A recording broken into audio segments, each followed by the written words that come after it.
Dakle, su se jabuke zruzgale.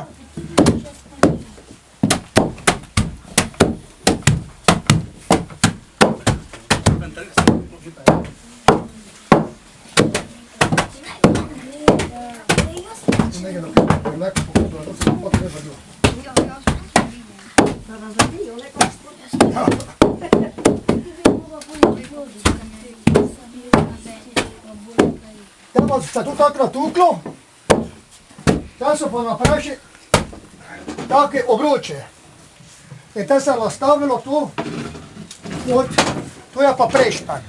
In se je nastavilo pod prešpan in tu se je moglo tako zvagati, da je toti obroč bil točno v sredine. To v sredini prešpana se je spustilo jabolke dol, zdaj pa se je moglo potegniti, tako je tu v sredini bilo. Dol so jabolke natukle, tam so se pa stavili senoj. Tu so bile lesene lopate, ne plehove, kako se ne zdi. Te pa se tu, zdaj še nemamo dosta, noter ne matalo.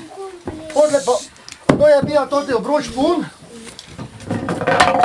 Te pa se je drugi del, za malenkost manjše.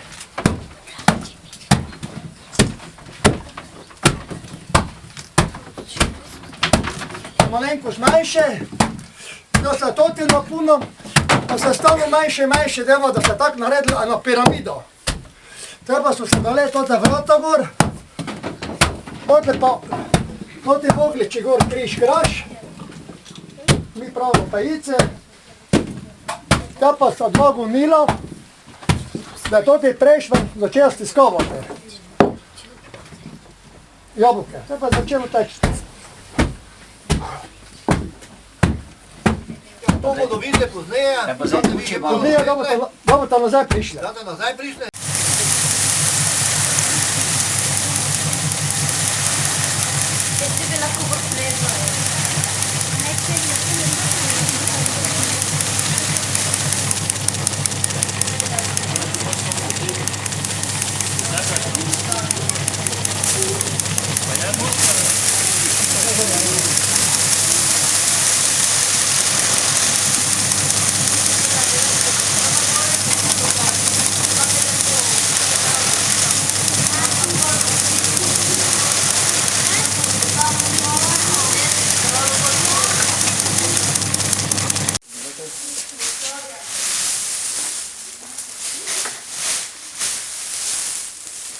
Kako temu pravite?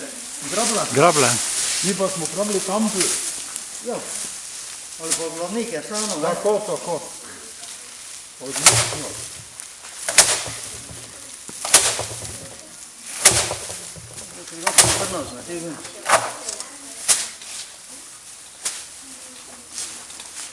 Zdaj pa gre. Češka Nekaj peta, ja. Da se čim več zasluže. Tu pa je zdaj prikaz, kako se dela. Ja. Evo da vidite kako je to pritrjeno. Na vsakšno lato je slama pritrjena. Tako da se ta slama se da notri. Zdaj bo po palcu. Tako, ne. Zdaj je bolj normalno naredil.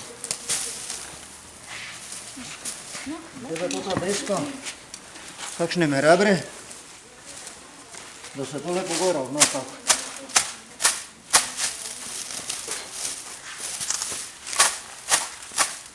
Kaj ste tam delate? Vas nič ne zanima? Jo, mene zelo. Ja, eni pa vse drugo. Ponedeljek boste pisali. Spis, kaj ste videli pa kaj ste slišali?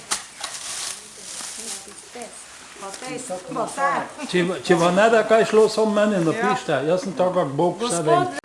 Jaz bi vas tu pozdravil v Kotovanovi kovačnici v Sovjaki. Ta kovačija stoji tu od leta 1960. In jo je zgradil pokojni majster Franc Kotovan, ki je bil kot vaški kovač. Imel je tudi mojsterski izpit iz podkovskega in mozdovnega kovaštva. In pri njem se je izučilo tudi 17 vajencev, med njimi tudi jaz. Tako da imam tudi malo nostalgije, da se vračam po dobrih letih nazaj na učno mesto. V tej kovačnici smo predvsem izdelovali izdelke za potrebe kmetijstva in pa gradbeništva. Se reče, v takratnem času od 1980 do 1983 leta, ko sem bil tu vajenec, je bil pač glavni izdelek, ali pa bi rekel, tisti izdelek, ki je bil najbolj tržno zanimiv, so bili vozovi, železni, gumivozi po domače, verjetno imate tudi doma, tisti, ki imate kmetije, razne prikolice za potrebe kmetijstva in pa seveda tudi druge manjše in pa večje stvari. Reče, izdelovali smo tudi razne svinjske hleve, goveje, vrata in tako dalje. V tistem času je bil zaton, bi rekla, reje konj in pa potrebe po podkovskem kovaštvu, vendar še so bili posamezniki, ki so tem prignali konje, ki smo jim potem očistili kopita in jih na novo podkovali. Ti delovni konji, ki so jih kmetje uporabljali za delo, so morali biti podkovani oziroma naj bi bili podkovani. Zakaj mora biti konj podkovane? Ve kdo? Zakaj? Povej.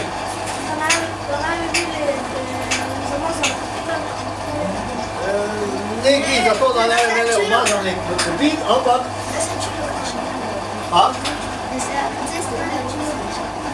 Pa se čuja puljski ropot, dobro, tudi to ne. Delovni konj je bil podkovani predvsem zaradi boljšega oprijema in pa predvsem tudi zaradi zdrsa. In še potem, zdaj v tem času, ko vam jaz to razlagam, so se seveda množično začele pojavljati makadamske in pa asfaltne ceste in podkovani konji so potem tudi jih niso obtičali, se reče, niso dobili žulje, po domače povedano. Ampak to je bilo najpomembno. Največji pomen je bil, da je imel konj oprijem, da ni imel zdrsa. Podkva, nekaj se prej vidi eno, veliko, tu še staro, vidite, to so ohranjene podkove, ki še so niso dokončane oziroma niso bile verjetno nikoli uporabljene. Te podkve so potem zagrifali, naredili so štule, prebili lukne, vsaka podkve se je potem tudi prilagodila konjskemu kopice, vsakemu konje, ker kovač ni bil samo tisti, ki je konja podkoval, ampak je bil tudi neke vrste živinozdravnik. On je tudi kopita negoval in je tudi konja, ki je pozvračal nogo, Ludvik je tudi kovač, tistega konja, ki je pozvračal nogo, je ga z prireditvijo podkve tudi, bi rekel, ozdrava, da je konj potem pravilno hodil oziroma da ni več pozvračal noge. No, železo lahko kupujemo na različne načine, se reče, da lahko nategujemo, lahko ga širimo, lahko ga pehamo, se reče, da ga zmanjšujemo, lahko delamo na njem razne oblike, ampak vedno se to dela predvsem v vročem stanju. Povej. Koliko ljudi pa je lahko bilo v takšne kovači, kot je to? Ja, v taki kovačnici bolj mali, smo navadi delali mojster, pa še eden ali pa dva vajenca, ki pa so pač bile večje delavnice, pa so potem, je tam delalo več kovačev, je bilo več ognišč, je bilo več ampasov, je bilo tudi več vsega.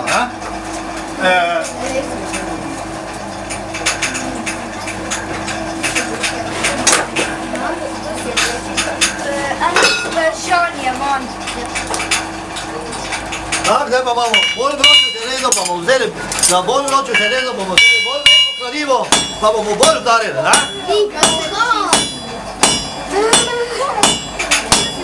Zdaj pa, če pa so bili vajenci ali pa pomočniki, potem pa so kovala po navadi dva, Tako da zdaj ne vem, če tu imamo kakšen neki hamer, tebi Ludvik rekel malo pomaga, ker gospod Ludvik Kramberger je tudi kovač, Samo on je videl, ker je to pretežko delo, pa prej zamazano, pa si je neki fotoaparat kupa.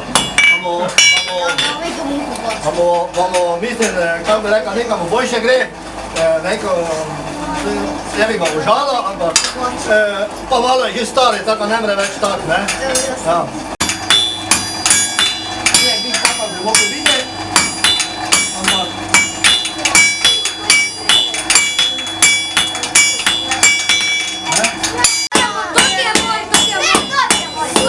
treba še bila sila, treba smo malo hitreje dane, ne?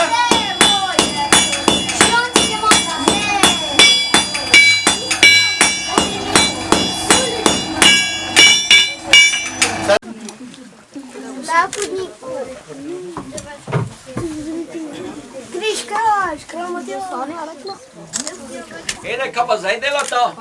Kaj se nič ne čuje? Zdaj zlagamo pajice gor. Aha, to sem tega čute. Zdaj sem že rekel prid. Nisi čujo?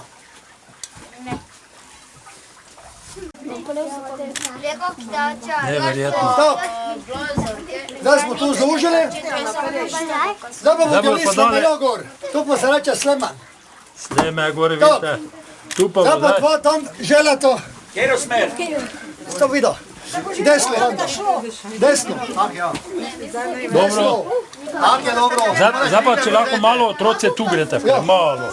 Malo lep prosim. Dobro, zadosti. Lahko tja stopite, da bo. Tu so dva deda, ki gor ženeta. Evo malo ti od zade. Malo še ti idi tu tak nazaj. Tu se reče origle.